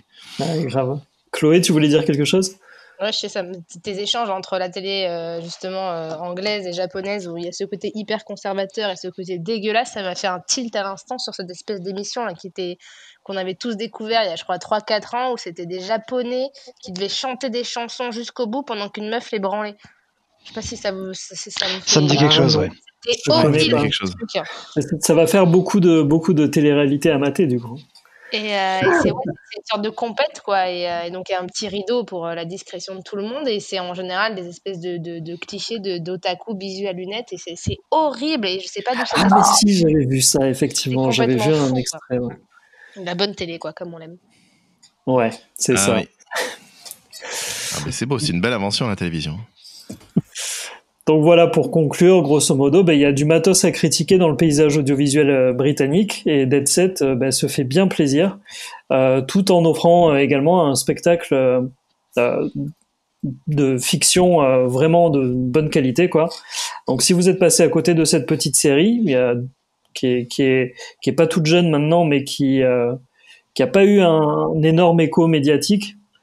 Parce qu'à cette époque, les séries anglaises avaient pas trop de retentissement. Ça a changé quand même depuis. Je vous la conseille. En plus, elle est dispo sur Dailymotion en intégralité et en VO sous-titré. On pourra mettre le lien dans Dailymotion. Oui, si. C'est une série de 2000. C'est une série qui a 12 ans, qui a été hébergée sur une plateforme qui n'existe plus depuis à peu près autant de temps. Ouais. Dailymotion, ça existe. Quand tu cliques sur un lien Dailymotion, tu as 12 minutes de pub que tu peux pas sauter. Ah, la vache, c'est vrai. Pour la pub, c'est une très très bonne plateforme. Ouais. Ah, mais plus que de ça, parce qu'ils hébergent plus grand chose aujourd'hui, à part des vieux trucs. Mais voilà. Deux-trois films sympas, 2-3 petites vidéos sympas là, de quelques gens très créatifs, je crois. Mais je ne saurais dire qui. Ouais. Et il y a aussi RuPaul Drag Race, si vous le regardez illégalement, Dailymotion c'est le seul endroit. D'accord. Parce que personne ne regarde. Dailymotion, ils avaient aussi des épisodes de pas mal. Alors je sais pas si c'est toujours le cas, mais ils avaient aussi pas mal d'épisodes de Catfish. Donc ils ont l'air un peu spécialisés dans l'hébergement sauvage de télé-réalité. Donc je sais pas, jetez un œil. Hein. Si vous n'arrivez pas à trouver vos trucs, vous tapez le titre sur Google et vous mettez Dailymotion à la fin. Si ça se trouve, il y a tout. Donc voilà. Après, comme je disais, au niveau fiction, c'est très bien aussi. Du point de vue de l'écriture, c'est assez malin et caustique. Et niveau représentation des zombies et choix de réalisation, il y a très clairement une filiation avec le film 28 jours plus tard de Danny Boyle. Qui était sorti quelques années plus tôt. Donc voilà, c'est réjouissant et ça se plie en un après-midi parce qu'il y en a pour 2 heures, un peu plus de 2 heures de visionnage. Donc c'est parfait pour le confinement. Je vous souhaite un bon visionnage et par contre avis aux estomacs fragiles, c'est bien crade quand même, bien gore. Donc voilà, vous êtes prévenus. Donc plutôt avant de manger. Hein. Plutôt totalement. Bien. Ah là là, non, en tout cas, c'est vraiment assez incroyable. Ces Anglais qui peuvent produire des trucs d'une qualité folle, quoi, des séries qui ont 15 ans d'avance sur tout le monde, et puis après produire des trucs pourris, mais c'est peut-être justement ça, cette radiation évolutive, ils produisent plein de trucs dans tous les sens, et donc justement, y a du très très très dégueulasse, et puis il y a vraiment des trucs très très cool, quoi. C'est ça, et sur les mêmes chaînes en plus, parce que cette série a été diffusée sur Channel 4, qui est la chaîne la plus la chaîne responsable de tous les programmes débilisants de anglais, quoi. Donc voilà, il y a ce paradoxe aussi, quoi. Ils ont aussi cette propension à savoir se moquer d'eux-mêmes que peut-être on n'aurait pas nous en France, où on voit que tout est quand même assez premier degré sur ce genre de chaîne, quoi, chez nous. C'est ça que les Anglais appellent l'humour. Alors que nous, chez nous, sur les mêmes chaînes, comme Énergie 12, tu retrouves Nicolas Cage, quoi. C'est pas tout à fait le même délire. Ouais, mais ça va faire un peu le pont avec ce que je vais raconter, parce que justement, là, les émissions dont je vais parler, il y a une version british, une version française, et elles sont fondamentalement différentes, hein, sur la façon de faire, sur la façon de monter aussi, le ton. Ouais, le ton est vachement différent. Et le fait que les émissions françaises, elles durent 3 plombes, où ils racontent qu'est-ce qui va se passer. Ils expliquent ce qui se passe, et puis à la fin, ils concluent en racontant ce qui s'est passé, alors que les Anglais sont beaucoup plus straight, ils vont direct au truc, et puis bim bam boum, c'est fait, et la mission est finie, à la prochaine, et puis basta, quoi. Puisqu'effectivement, moi, pour finir notre petit tour de la télé-réalité, moi je suis pas du tout un expert, hein, je suis un peu comme Sylvain, je connais pas grand-chose, à part le Loft que j'ai suivi à l'époque, parce que c'était la première, et même si j'étais pas en France. Et c'est vrai qu'en les Koh-Lanta et autres anges, tout ça, ça m'indiffère complètement. J'en ai pas grand-chose à foutre. À la limite, je préfère regarder directement les oiseaux par ma fenêtre en pleine paranuptiale. Un pigeon, là, quand il est en pleine paranuptiale, chaud comme une baraque à frites, à bomber le torse en faisant comme ça, c'est quand même un peu rigolo. Et de toute façon, la finalité est la même, avoir la femelle et la féconder, hein, après l'avoir bien impressionné. Donc bon, bref, ça m'intéresse pas des maths, mais quand même, je me suis découvert quelques petites passions. Alors, il y a 2 choses que j'aime bien. Une qui était plus axée History Channel, dont j'ai parlé tout à l'heure, c'est les émissions de brocante achat, mais à l'américaine, hein, pas celle de Sophie Davant. Quoique j'ai coupablement regardé 2 ou 3 épisodes aussi, hein, de Sophie Davant qui rachète des vieilles théières à des mémés pour pas grand chose, mais c'est le style américain quand même est toujours très bien fait, très storytellé, et bon, ça c'est un truc que j'aime bien pour faire la sieste. Mais je me suis découvert une autre passion, c'est les émissions de bagnole. Alors, ce qui est complètement paradoxal, parce que j'y connais que dalle en mécanique, hein. Quand mon garagiste me voit arriver, il fait un high five à toute son équipe. Mon véhicule est pourri, je pense qu'il est tellement dégueulasse que la vie pourrait immerger spontanément, mais il y a quand même cette fascination pour la mécanique, peut-être parce que j'y connais que dalle. Et puis aussi, quand même, il faut le dire, et je pense que là ça va vous parler à tout le monde, à l'aube des années 2000, une chaîne se détache pour la télé-réalité trash et complètement what the fuck, c'est bien sûr la Music Television, MTV, oui. Et donc avec une célèbre émission, hein, qui est je ne vous le fais pas dire, Pimp My Ride. Ah, yes. So you want to be a player, but your wheels ain't flying. You gotta hit us up to get a pimped out ride. You got to pimp my ride. Forcément, hein, on peut pas. Mais bon, c'est à cette époque. MTV, c'est n'importe quoi. C'est vraiment des trucs de fou. C'est My Sweet 16 qui surfe sur la mode là, des quinceañeras hispaniques là, et qui font un peu des fêtes dégueulasses. Enfin, il y a vraiment des trucs de ouf, quoi, à cette époque sur MTV. Je sais pas si ça vous inspire de bons souvenirs. J'adorais MTV. Si Made, c'était très drôle. Ouais. C'était trop bien, quoi. Ah, dégueulasse, oui, Made. Oh là là là. Il y a eu une version française de Made aussi. C'est possible, oui. Ou non, c'était un autre où il devait jeter la fille à la fin. Je te prends ou je te jette. Next, voilà, ouais, c'est ça. Putain. Ouais, non, bien dégueulasse. Bref, Pimp My Ride, c'est quoi ? C'est Exhibit qui cabotine en mode gangsta sympa. C'est des garagistes qui jouent mais comme des merdes, hein. C'est vraiment incroyable. Et eux, leur truc, c'est les pouces. Plus il y a de pouces, mieux c'est. Donc les jantes, les écrans, les baffles, enfin vraiment, c'est quand même quelque chose d'assez extraordinaire. En France, on l'a eu en plus avec un doublage monstrueux. Et bon, l'émission est devenue méga culte, hein, parce qu'en fait, j'ai regardé, j'ai fait un peu de recherche. Il y a que 4 saisons, mais c'est devenu ultra culte. Alors avec des customisations de vieilles bagnoles dégueulasses et pour les transformer en trucs horribles, hein, complètement inroulables. Et donc c'est d'un goût douteux, hein, mais c'est vrai que le côté hyper joué, ça marchait plutôt bien et c'était vraiment ultra grand guignol. Donc c'est tout ce qu'on recherche dans la télé-réalité de qualité, je crois, hein. Et bon, après il y a pas mal de choses qui sont sorties, c'était complètement bidon. Bon, fallait être un peu con pour pas croire que c'était bidon, hein. Ceux qui sont tombés de nu doivent penser que les reptiliens nazis dirigent le monde, parce que honnêtement, ça se voyait à 2 km. Les mecs qui sonnaient à la porte, ah bon, Exhibit, t'es là, oh, trop génial. Enfin voilà, c'était vraiment dégueulasse, mais c'était quand même assez addictif, faut le dire, hein. C'était assez addictif, mais sachant qu'un jour, il y avait plus MTV sur la Freebox et que de toute façon l'émission était finie, je pensais en avoir fini avec mes histoires de télé-réalité et de voitures. C'est sans compter l'avènement du canal 24. Et un jour, pris d'insomnie, en zappant, je tombe sur donc RMC Découverte. Et là, il y a un chauve et un chevelu qui travaillent sur les voitures qu'ils appellent les Young Timers, et ils retapent une Peugeot 205. Je me dis, qu'est-ce que j'en ai à foutre de la Peugeot 205 GTI, évidemment. Et pourtant, ça m'a complètement accroché. Alors, ils jouent encore comme des merdes. On dirait que les dialogues sont écrits par un enfant en CE1. Mais je découvre Wheelers Dealers, alors version française avec Aurélien et Jerry. Donc les dialogues, franchement, c'est un truc à voir quand même. Oh, dis donc Aurélien, mais qu'est-ce que tu fais là? Eh bien écoute Jerry, je suis en train d'enlever le cache culbuteur pour arriver à accéder au piston. Oh là là, incroyable. Enfin, c'est vraiment un truc dégueulasse, mais surjoué, je me suis quand même tapé un gros combo, donc 205, 304, Mercedes SL. Bon, je me suis endormi à la fin parce que c'est un peu aussi le but de l'émission. Et donc je me suis redécouvert complètement dépendant à ces télé-réalités de bagnole où tout est mystère. Hein. Vraiment, je ne comprends que dalle. Je commence à maîtriser les termes, un peu comme NFS Shimiyono quand on regardait Urgence. Mais bon, pour moi, le principe, c'est que je comprends quand même rien quand je regardais dans mon moteur. Je sais pas où sont les trucs. Mais en tout cas, voilà, sur RMC Découverte, il y a plein de ces émissions-là. Alors, il y a Wheelers Dealers en VO, en VF. Donc, j'en parlais, des émissions qui sont construites exactement sur le même principe, mais complètement différentes. Il y en a une autre qui s'appelle Vintage Mechanics.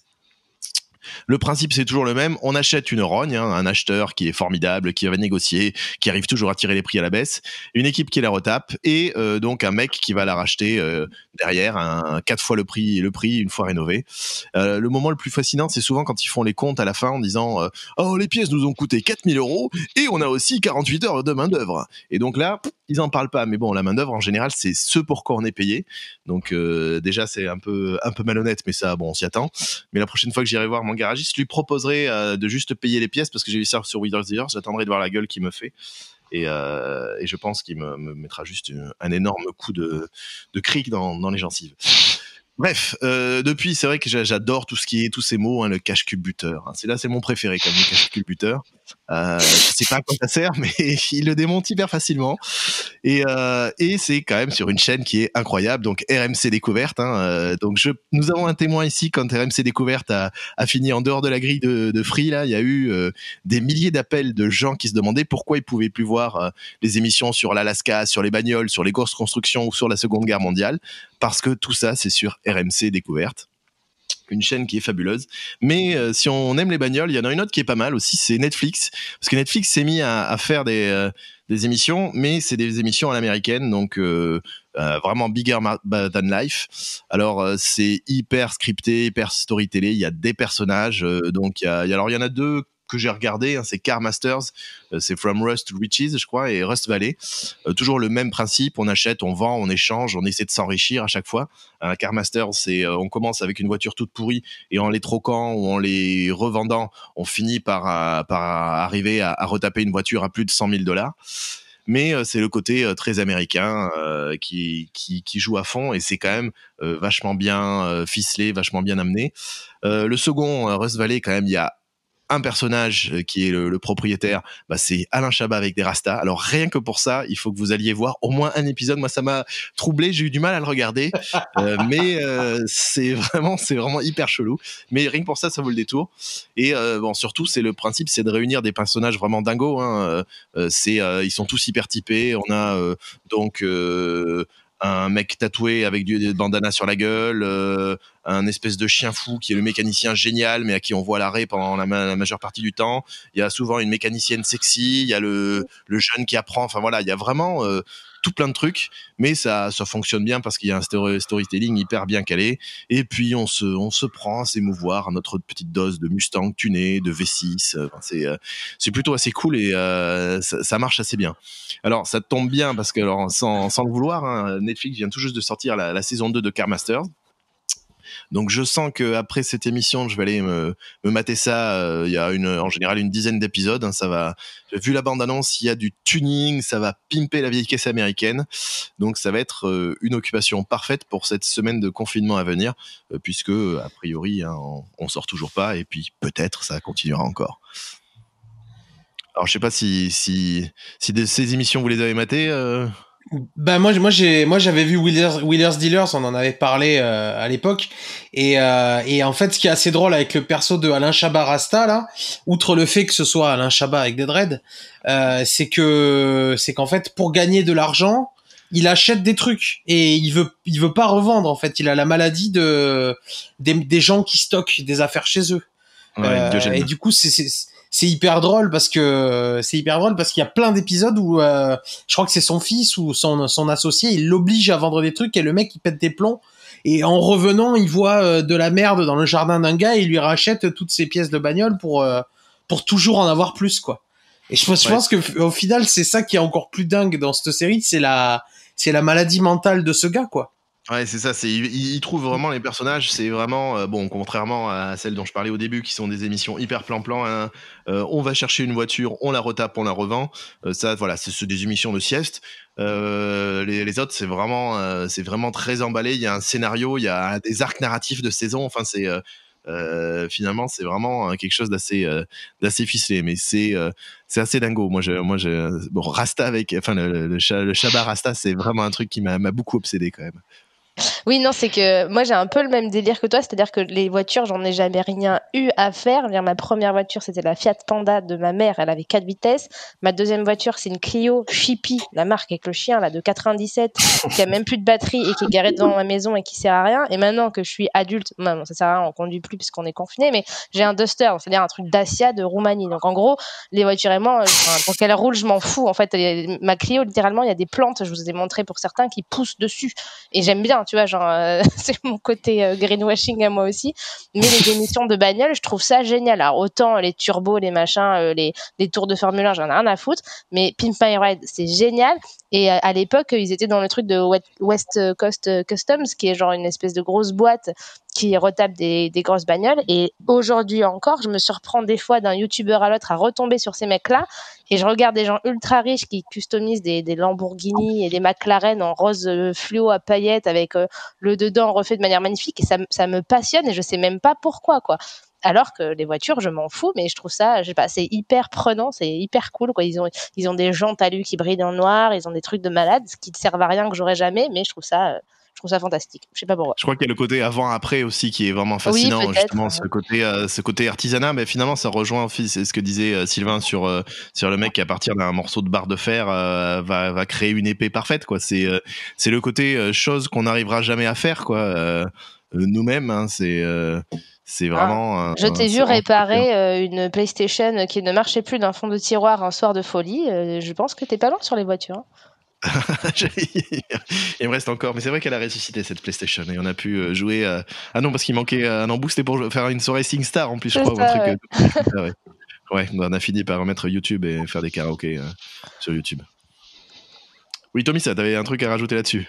Oui, non, très brièvement, juste une petite anecdote, parce que vous parliez de Pimp My Ride qui était présenté par Exhibit, et Chloé évoquait West Coast Custom.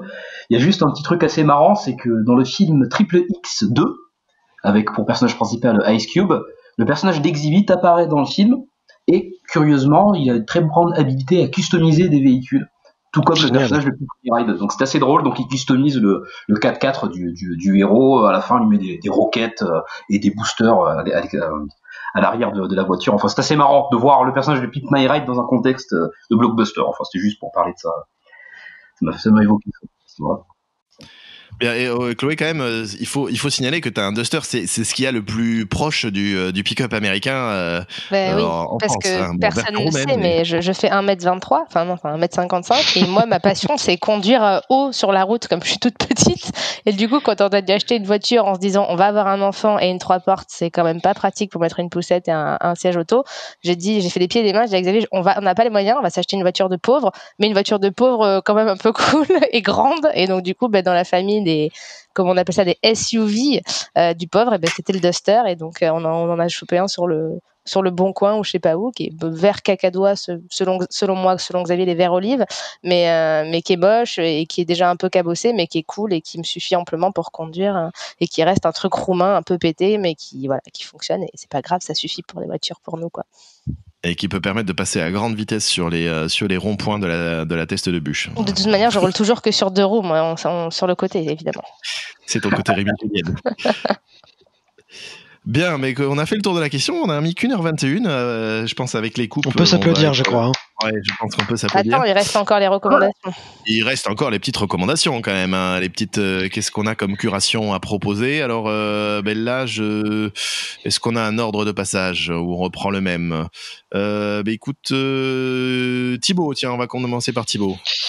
Alors, moi, que je sorte, oui, alors, si vous êtes fan de musique de jeux vidéo, ou si vous voulez en apprendre un peu plus sur le sujet en tout cas, je vous conseille d'écouter le très bon podcast qui s'appelle Les Démons du Midi, jeu de mots, hosté par un duo de journalistes spécialisés qui sont maintenant réputés pour faire partie de Gamecult, pour ceux qui connaissent, certains Gotos et Pipo Mantis, que vous pouvez retrouver donc sur geekzone.fr. Alors, il y a souvent une thématique dominante et comme ça fait maintenant plus de 6 ans que ça existe, à raison d'un épisode par mois, vous en avez pour un sacré nombre d'heures pendant ce confinement, il me semble. Très bien, merci Thibaut. Bon, de rien. Qui c'est qui veut enchaîner? Tiens, Tomissa, allez, Thibaut, Tomissa, il y a l'été. Oui. Alors on en parlait un petit peu avant l'émission. Je voulais vous parler de Rick et Morty. Bon, on va peut-être pas aborder la série en elle-même parce que c'est tout un sujet, ça mériterait un podcast complet. Mais c'est juste pour vous conseiller un petit court-métrage d'animation inspiré donc de Rick et Morty qui s'appelle Samouraï et Shogun, qui est disponible sur YouTube sur la chaîne de Adult Swim, donc qui est la chaîne américaine qui diffuse Rick et Morty. Regardez, c'est vraiment très cool. C'est très inspiré de films de samouraï japonais des années 60-70 avec des références à Baby Cart notamment. Samouraï Assassin, d'autres références de ce type-là. C'est très sympa, et beaucoup de références aussi à la série Rick et Morty elle-même, bien sûr. Yon, à toi. Show me what you got. Du créateur de Rick et Morty, en ce moment sur Netflix, il est arrivé l'intégrale de Community. Ouais, j'ai vu ça, ouais, effectivement. C'est sympa de se les refaire, parce que j'ai bien l'intention de faire dans les jours à venir. Mais je voulais aussi parler d'une série qui vient d'arriver sur Amazon Prime qui s'appelle Tales from the Loop, qui a l'air pas mal du tout. En fait, c'est 8 épisodes et des histoires indépendantes les unes des autres, mais qui ont la particularité d'être plus ou moins liées à une entreprise ou une espèce de centre, donc c'est un peu fantastique et plutôt science-fiction, qui s'appelle donc The Loop. Et donc avec des robots géants qui sont dans le quotidien des personnes, etc. J'ai pour l'instant vu que le premier épisode, mais ça commence très très fort, très belle production. Je vais m'aborder à ça dans les jours à venir aussi. D'ailleurs, au passage, je crois que c'est au rayon des adaptations un peu étranges, il y avait Pirates des Caraïbes, l'adaptation d'une attraction de Disney, mais là c'est l'adaptation de tableaux d'un Suédois. C'est un Suédois en fait qui fait justement des tableaux un peu oniriques croisant la réalité rurale et la science-fiction. Et en partant de ça, Netflix lui a parce que je crois que c'est lui, lui a financé une saison entière d'une série, en plus avec des acteurs pas dégueux, je crois. Donc voilà, si vous êtes créatif, n'hésitez pas. Peut-être que Netflix vous appellera demain, ou pas. C'est Amazon par contre, je crois. C'est pas Netflix. Oui, c'est Amazon, autant pour moi. Du coup, moi, je vais vous parler on était sur les drag queens, donc j'en décroche pas. Ma recommandation de la semaine s'appelle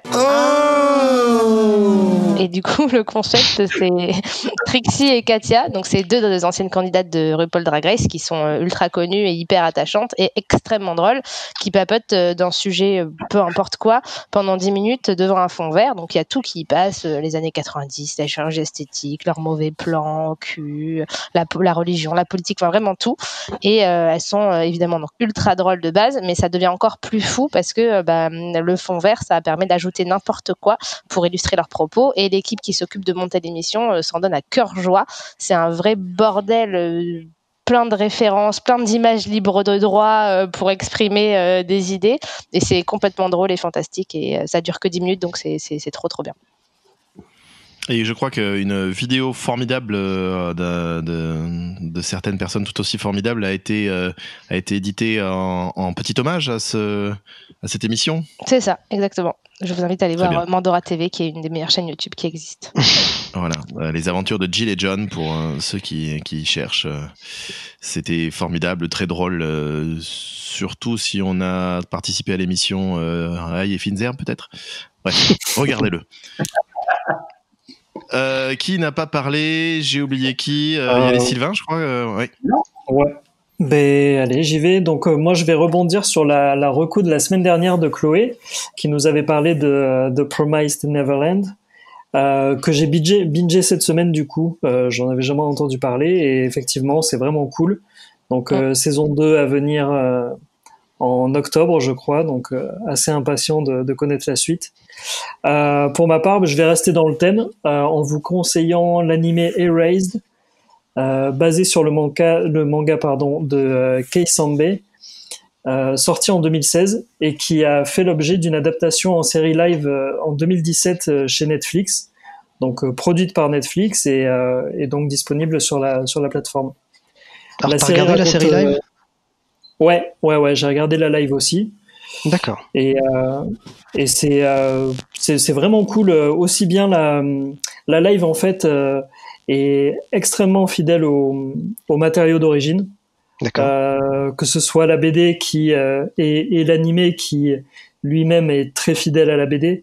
Donc en fait, on est quasiment sur du case à case quoi. Et c'est vu que le matos de base est très très bon, les deux séries aussi bien animées que live sont très bonne qualité également.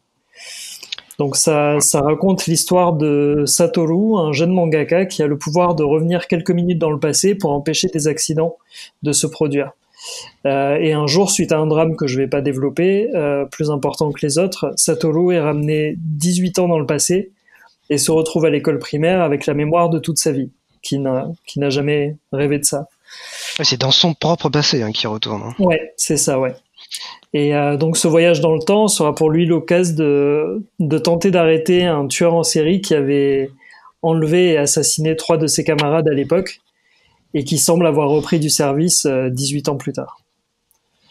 Donc, pour l'avoir vu aussi, c'est super prenant pour le coup. Ouais, n'est-ce pas? Ouais, vraiment. Enfin, moi j'ai commencé du coup par le live parce que j'avais jamais entendu parler de l'animé. Et effectivement, du coup, j'ai attendu un petit peu parce que je savais que c'était vraiment très fidèle. Ouais. Donc, j'avais pas envie de voir 2 fois le même truc à la suite, mais je les ai regardés avec 3 mois d'écart et les deux sont très bons, quoi. Okay. Et il y a combien de saisons? Il y a qu'une saison. C'est vraiment, je sais plus combien, mais une douzaine d'épisodes aussi, quelque chose comme ça. Ça se regarde très vite. Tu recommanderais plutôt quoi, l'animé ou le live justement? Honnêtement, les deux. Alors l'animé peut-être pour commencer parce il précède le live au niveau de la création, mais je recommande aussi le live parce que c'est pas évident. Les adaptations live, la qualité des adaptations live est assez douteuse généralement. Et là, franchement, on est sur quelque chose. Netflix s'est vraiment sorti les doigts. Ils ont fait quelque chose de très très propre, quoi. Juste oui, au sujet de Promised Neverland, j'ai vu que Kazé offrait les 3 premiers tomes en e-book, justement pour ceux qui ont des liseuses, des tablettes, etc. Ah cool. Voilà, je les ai téléchargés par curiosité. Donc ça fait partie des choses gratuites que l'on peut avoir en ce moment à cause ou grâce au confinement. Donc voilà, si vous voulez le lire en mangas écrit sur du papier, enfin du papier virtuel, vous pouvez télécharger ces 3 premiers tomes. Je sais pas combien il y en a, c'est peut-être un piège, il y en a peut-être 72, mais si on fait ça avec One Piece, il y en a pour un... Oui, il n'y a que 976 chapitres, ça va, c'est pas beaucoup. Du coup, on peut trouver ça sur Amazon pour les Kindle ou Fnac pour les Kobo, des choses comme ça. Je crois, moi j'ai téléchargé ça sur le Google Play hier, donc a priori ça doit être sur toutes les chaînes, toutes les plateformes de vente de e-book. Ok. Sylvain, je crois que l'autre Sylvain Alors moi je vais vous parler d'un documentaire sportif long métrage qui dure 1h40 à peu près, et on reste un peu dans la thématique moteur, puisque c'est un documentaire sur le Tourist Trophy, la course c'est une course de moto qui a lieu sur l'île de Man en fait, en Angleterre, en mer d'Irlande. Et l'île est fermée à la circulation pendant une semaine, et il y a des courses de moto vitesse illimitée. Donc moi à la base je suis pas trop fan de sport mécanique, de moto en particulier, mais là c'est vraiment ouf parce que c'est très très bien filmé. On est vraiment à fond. Le personnage qu'on suit, c'est un pilote qui a fait quelques podiums et qui veut essayer de gagner la course cette année-là, et il est très sympa, il est très charismatique, c'est vraiment un lad anglais dans toute sa splendeur. Donc le documentaire s'appelle La course de l'extrême en français, et en version originale il s'appelle Closer to the Edge, et c'est vraiment très très cool. Moi j'ai passé 1h40 à avoir la boule au ventre, parce que les mecs roulent à 230 km/h sur des toutes petites routes, et au moindre virage ils peuvent perdre la vie, et ça arrive plusieurs fois dans le documentaire. Et c'est cool. C'est vraiment un bon documentaire, et un bon documentaire de sport, puisque ça donne envie de s'intéresser à un sport qui, à la base, moi, m'en touchait une sans faire bouger l'autre, comme disait ce bon vieux Chirac. Bien, je crois qu'on a fait le tour. Il reste plus que moi. Alors, comme j'étais pas forcément très inspiré, parce que je disais en préambule et hors antenne, qu'à part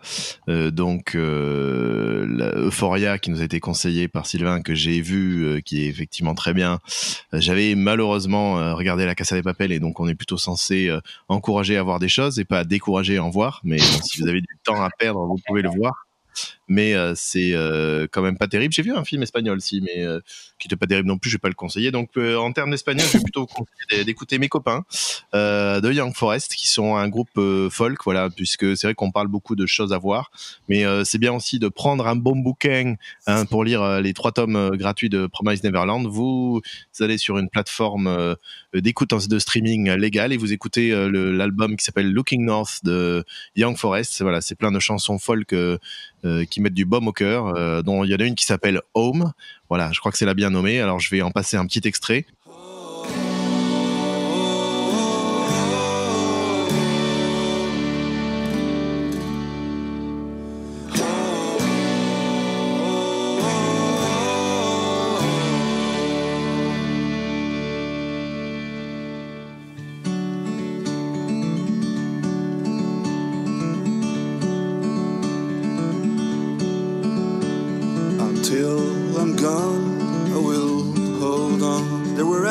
Some blows and falls that made me learn.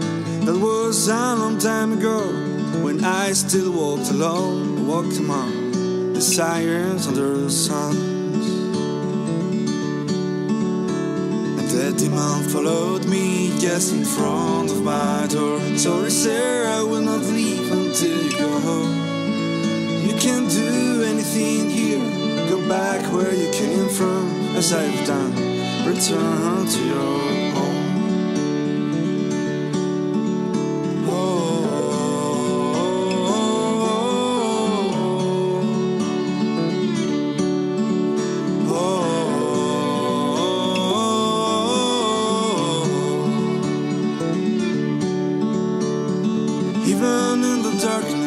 Et donc voilà, c'est ma petite recommandation. C'est des copains, mais c'est aussi parce que c'est très bien ce qu'ils ont fait, et ça fait vraiment plaisir à écouter. Je crois que certains d'entre vous connaissent déjà leur musique. Oui. Bien, mais on a tenu des délais assez incroyables aujourd'hui. Je pense que après montage, on va être sous l'heure et demie, en tout cas largement. On a été sages. Ouais, on a été très sages, on a été plutôt pas mal, ça commence à prendre forme, je l'espère, en tout cas pour ceux qui nous écoutent, et qui seront, je l'espère, de plus en plus nombreux, quand on sera sur toutes les plateformes, avec notre Twitter, notre Facebook. Vous pouvez vous maintenir dès à présent informés sur nos aventures podcast. Voilà, c'est son Échec. Échec, mais c'est pas grave, c'est la magie du montage. Voilà, est-ce que vous avez un dernier petit mot avant de rendre l'antenne, chers amis ? Bah, merci. Ben ouais, merci à ceux qui nous écoutent et continuez. Okay. Oui. Continuez. Nous, en tout cas, on va continuer tous les dimanches soirs, puisque c'est un bon moment que nous passons ensemble. Est-ce que tu veux passer un petit « vous allez aimer ça ». Vous allez aimer ça. Ah là, il y a très très peu de chances que qui que ce soit comprenne. Mais vous allez aimer ça, ça marche. Est-ce qu'on donne un indice sur le thème du podcast de la semaine prochaine? Mais est-ce qu'on le sait finalement? On le sait, nous. Ce que j'allais dire. On en avait parlé déjà. On en avait parlé, on avait repoussé. Ah, sur le je vais le couper, je vais mettre une mire qui frappe. C'est bien, ça fait une bonne fin ouverte. Suivez-nous sur les réseaux sociaux et on balancera le sujet. Exactement, ça sera un sujet qui n'est pas cryogénisé à Burbank. Voilà, on saura. Et vous en saurez plus la semaine prochaine si on a choisi ce sujet, parce qu'on peut très bien changer d'avis aussi. En tout cas, merci à tous et à toutes de nous écouter, de nous rendre plus savants avec vos commentaires et vos petites histoires. Et puis à la semaine prochaine. À la semaine prochaine. Ciao. Au revoir à tous.